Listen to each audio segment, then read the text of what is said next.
ใหม่สูงค่ะเมื่อได้เป็นวันที่1เดือนธันวาคมปี2026ในตอนในเดือนเอาพี่น้องค่ะมาถ่อมด้วยข่าวเงาลายตั้งปอตอนปอดวันออกกลางในข่าวเดี๋ยวเลยว่าเป็นข่าวเงาดีอันลื่นหลังว่าอยู่พ่องย่ามมื้อเหลียวในค่ะตอนในเดี๋ยวมาฮูบเน่ค่ะเนาะว่าต้นตอมาได้เป็นย้อนก็เปอสร้างพรตุ้มยอนมีจึงหือพองยอก็เฮาคาซ้ำเตะจังเลยค่ะพรตุ้มยอนจึงหือไหลเจ้าในเนี่ยค่ะนะเดี๋ยวเลยว่าเป็นข่าวเงาดีอันลื่นหลังว่าอยู่ค่ะเนาะ ว่ายหลังเซอเมริกันและตั้งอิสราเอลค่ะไล่ปึดตึกต่ออิหร่านในวันที่28เดือนธันวาคมที่2ปี2026ในนะคะที่เรียกว่าเป็นสายงานเงาลายดีอันฮาวเฮียงและเฮ็ดให้ก้นโตตั้งลกลมฟ้าอ่อนกันต้งตื่นเสยและพักตาไปด้วยอยู่นั่นยาวนะคะเฮาค่ะมาถ่อมด้วยกว่าเป็นตอนค่ะเนาะข้อที่1ค่ะอเมริกันในค่ะเนาะไล่ใจจือเปิงตงหนึ่งในโปรแกรมในว่า Epic Free นะคะ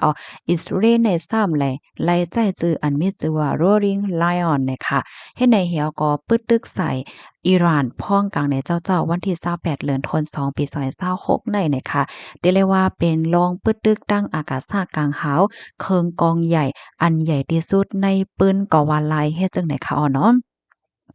กำเนิดที่2ค่ะเป้าหมายดีอันฝ่ายอเมริกันไล่ดังอิสราเอลเขาเปิดตึกในได้ก็ที่1ในไหนค่ะมงจูโพนำไหนค่ะเนาะได้ก็ได้เรียกว่าเป็นดีเฮิรนตึกลงที่อยู่ด้านเศร้าห้องการหลงอายาดุลเลาะอารีคาเมเนอีโพนำสูงสุดของอิหร่านที่ในเว้งหลงเตหารานนะคะไล่ฮู้ว่าเฮิรนตึกลงที่นั้นก็ถูกย่าเฮ็ดให้กว่าในนำเต๊ะๆวาๆจังไหนค่ะนะ เงาลายผู้นำคาดูเป็นจังหือพองเนี่ยค่ะอยู่ที่จอมพ่องหลงเนทานยาโฮผู้นำอิสราเอลเนี่ยก็ลาดว่า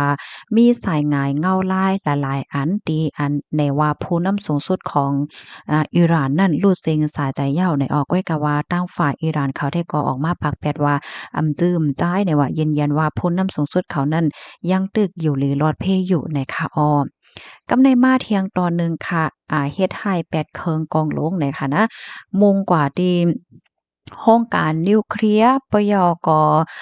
ตับปังเศร้าเปิ้นตีอันไว้เคิงกองกลางหมากมือจื้นยามเปิ้นตีอันเก็บไว้โตรนหว่ายกเปิ้นตีอันอิหร่านเขาเฮ็ดไว้เคิงแฮกลางเพดังกลางหาวปัดเปิ้นโตเมืองค่ะเนาะบกเตกุ้มอยู่หมอก24เจตอนและเจ้าไหนเนี่ยค่ะอันนี้ก็เป็นพื้นที่อันตั้งฝ่ายอเมริกันและด้านอิสราเอลเขามุ่งหน้าปึดตึกเปิดตาเฮ็ดให้8ว่าได้ค่ะ3ตีจังได๋ค่ะเนาะกำในเฮาค่ะมาด้วยตั้งฝ่ายจอมจึงทรัมป์ค่ะจอมจึงทรัมป์ค่ะเนาะปืนเผาว่าลองตรงหนึ่งในปอกำในได้ก่อไหนเปิดตาเตกวาดล้าง8เฮนิวเคลียร์นั่นค่ะน่ะปยกปั่นแห้งให้เจ้าอิหร่านเขานั้นลุกคืนมาต่อสู้เปิดตายึดเอาหวานเมืองคืน ดีอันลงปองจึงอันดีใจเด็ดเลยว่าความใต้เฮาได้ฮ้อเจ้าอาหนาในคะอยู่เนาะดีอันเหมือนจังว่าเอาตั้งอาหนาแหวก็ก้มกำวันเมืองว่าสังว่าเฮ็ดจังไหนเฮ็ดไหนคะเลือเสียนั้นก็ยังลาดป้าแทงว่าสังว่าก้นศึกของอิหร่านเขายอมวางเคิงว่าสังว่าเฮ็ดจังได๋แน่ค่ะนะก็เตด้วยล้อมปันเอาข่มลมปันเตปันลองข่มลมว่าสังว่าเฮ็ดจังได๋ป้าไหนค่ะนะความอังกฤษได้ฮ้องว่า immunity ในนั้นค่ะกำในเฮาคำว่าด้วยแทงที่4ค่ะตั้งฝ่ายอิหร่านค่ะโลซัมมีลองตอบโต้อีหยังขึ้นจังหือในอิหร่านเขาได้ไล่ยื้อเคิงกองหลงแล้วก็ปล่อยโดรนในปึตึกใส่ที่เมืองอิสราเอลค่ะเนาะ ปยก็ตะปางเศร้าอเมริกันอันมีไว้อยู่หลายๆเมืองนะว่าจะเป็นดีเมืองบาห์เรนว่าโคเวตกาตาร์จอร์แดนและอาหรับเอมิเรตส์จังใดเนี่ยค่ะเอาแต่ละสุดซักซนสิ้นสันของเซงหมดอะค่ะนะเหมือนจังหนังที่อาหรับเอมิเรตส์เนี่ยก็เขาก็ตกใจค่ะเนาะว่านเมืองเขาเนี่ยก็กัดจนเย็นใจกัดเย็นมาปียาวข้าวครึ่งให้เนี่ยเนาะก็มายาวว่าสังว่าเฮ็ดจังได๋กำในเฮาค่ะมาด้วยในตอนของลองลู่ลองซุ่มคาดไหลฮู้ว่า มีคนรู้เซ็งสาใจที่เมืองอิหร่านยาวที่เอสุดมันได้2ปากปลายหนึ่งก็ก้นหมาเจ็บซะมีหมอก7ปากเกาะในไล่คู่ว่าลองปึดตึกในปอกกำในค่ะนะยังเตึกเคิกพาที่โรงเรียนอันมีไว้ดีตั้งปอตอนไตจังไหนลูกก่อนน่ะค่ะที่ไหนก็เลยรับพรตุ่มย้อนป้าใน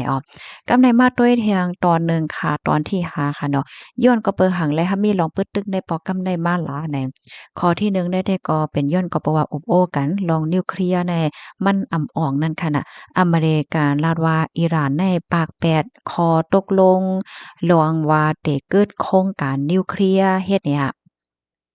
ที่2เนี่ยก็ย้อนก็เพราะว่ามีปัญหาปฏิฆาตกันมาเหิงยาวอ่อนนั้นเนี่ยก็มีรองแถมเอ็นแห้งซึกตั้งเฮ่อและเฮ่อหมินตึกของอเมริกันกว่าตั้งปอดตอนปอดวันออกกลางมีรองหางแฮนมาในก่อหลายวงยาวจึงไหนเนี่ยค่ะกำในมาด้วยแทงตอนที่6ค่ะพรตุ้มยอนต่อตั้งเฮาคาแหลเจ้อไหนคะโลซัมมีจังหือพองไหนคะเนาะอันลีปักตาด้วยแห้งน่ะอาล่ามื้อเหลียวในได้ก็เป็นน้ำมันไหนคะลอกกาดน้ำมันลกลมฟ้าในได้ก็มันส่วนสินสารกว่าเสียงหมดยาวย้อนก็เปอว่ามื้อเหลียวในหลายๆเมืองเปิ้นก็อ่อนกันไม่ใจว่าจองเตจังมีลวงปิกอันเป็นห้องแก็บข้องแก็บฮอร์โมสในนั้นค่ะนะอันนั้นก็เป็นเส้นตั้งต่อส่งน้ำมันใหญ่ลงเฮ็ดจังไดมาแทงตอนหนึ่งก็ลองออกข้าวตั้งเหนือนาฟ้าค่ะเมื่อเลี้ยวในเหนือนาฟ้าปอดวันออกกลางในแค่ว่ากุฏิกุตังตั้งหมดเอาค่ะโยเปิ้นเผาปิกเหย้าในค่ะเฮิ่มมีนในอ่ำมีนเหย้าค่ะเหมือนจังหนังเฮิ่มมีนอันละลายเฮิ่มมีนชื่อเสียงใหญ่ค่ะว่าเฮ็ดจังไดก็เขาก็เปิ้นเผากึดลองออกข้าวตั้งกว่าที่นั้นลองมีนเหนือนาฟ้าที่นั้นเหย้าในค่ะอันนี้ก็แน่นอนว่าเตื้อเคิกดอกลองออกข้าวตั้งว่าสังว่าเฮ็ดจังไดตั้งนำค่ะ กำในมาแทงตอนหนึ่งก็ในตอนของการเงินเนี่ยค่ะเนาะลอกกัดการเงินก้นที่อันเล่นคนเล่นทางเขาจังไหนโคลีเหลือเปิ้นค่ะเนาะว่าพ่อนต้มย้อนมาแน่เป็นเหอเป็นหาพองเฮ็ดจังไหนนั่นค่ะนะเนาะก็ได้เลยว่าแห้งได้ยาวให้ไหนค่ะเป้ามาด้วยนะ เลยฮู้แฮงว่าตั้งฝ่ายอิสราเอลเขานั้นลาดว่าลวงตรงหนึ่งได้ค่ะนะแลบเตใจข้าวยามหลายมื้อหลายวันอยู่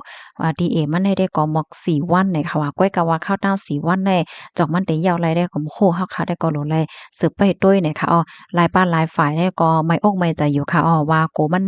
ยาวได้ไวๆได้เหี่ยวก็โกมันยืนยาวกว่าเหี่ยวก็ถึงขั้นที่เป็นพังตึกลงตั้งปอดตอนปอดวันออกกลางจึงไหนมาเฮ็ดไหนค่ะ